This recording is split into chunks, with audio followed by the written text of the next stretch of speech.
ಪರ್ಯಾಯ ಪುತ್ತಿಗೆ ಮಠ ಶ್ರೀಕೃಷ್ಣ ಮಠ ಆಶ್ರಯದಲ್ಲಿ ಹಮ್ಮಿಕೊಂಡಿದ್ದ ಬೃಹತ್ ಗೀತೋತ್ಸವ ಕಾರ್ಯಕ್ರಮದ ಸಮಾರೋಪ ಸಮಾರಂಭ ಇದೇ ಡಿಸೆಂಬರ್ 7ರಂದು ನಡೆಯಲಿದ್ದು ಈ ಕಾರ್ಯಕ್ರಮದಲ್ಲಿ ಆಂಧ್ರಪ್ರದೇಶದ ಉಪಮುಖ್ಯಮಂತ್ರಿ ಪವನ್ ಕಲ್ಯಾಣ್ ಮುಖ್ಯ ಅತಿಥಿಗಳಾಗಿ ಭಾಗವಹಿಸಲಿದ್ದಾರೆ ಎಂದು ಪರ್ಯಾಯ ಪುತ್ತಿಗೆ ಮಠಾಧೀಶ ಶ್ರೀ ಸುಗುಣೇಂದ್ರ ತೀರ್ಥ ಶ್ರೀಪಾದರು ತಿಳಿಸಿದ್ದಾರೆ. ಗೀತಾ ಮಂದಿರದಲ್ಲಿ ನಡೆದ ಸುದ್ದಿಗೋಷ್ಠಿಯಲ್ಲಿ ಮಾತನಾಡಿದ ಶ್ರೀಗಳು, ವಿಶ್ವಗೀತ ಪರ್ಯಾಯ ಮಹೋತ್ಸವದ ಅಂಗವಾಗಿ ಡಿಸೆಂಬರ್ 13ರಂದು ರಾಜಾಂಗಣದಲ್ಲಿ ವಿಶ್ವಶಾಂತಿ ಸಮಾವೇಶವನ್ನು ಹಮ್ಮಿಕೊಳ್ಳಲಾಗಿದೆ.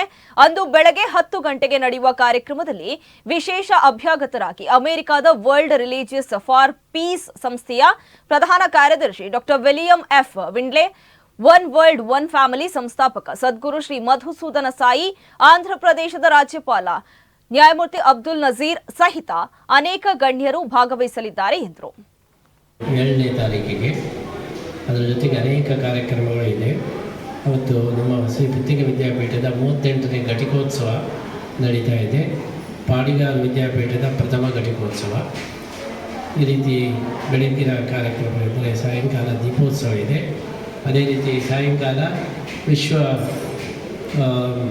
13ನೇ ತಾರೀಕಿಗೆ ವಿಶ್ವ ಶಾಂತಿ ಸಮ್ಮೇಳನವೂ ಇದೆ.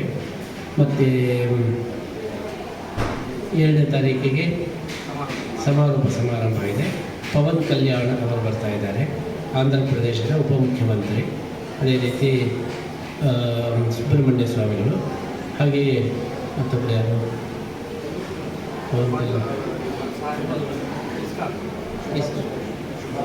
ಶುಭಾಂಶು ಸ್ವಾಮೀಜಿ ಬರ್ತಾ ಇದ್ದಾರೆ. 10 ದಿವಸ 12 ದಿವಸ ಇಸ್ಕಾನ್ ಅವರದ್ದು, 6 ದಿವಸ ಇಸ್ಕಾನ್ ಅವರದ್ದು 12ನೇ ತಾರೀಕು ತನಕ ಕಾರ್ಯಕ್ರಮ ಇದೆ. ಸುಮಾರು 1,500 ಜನ ಇಸ್ಕಾನ್ ಪ್ರತಿನಿಧಿಗಳು ಬರ್ತಾರೆ.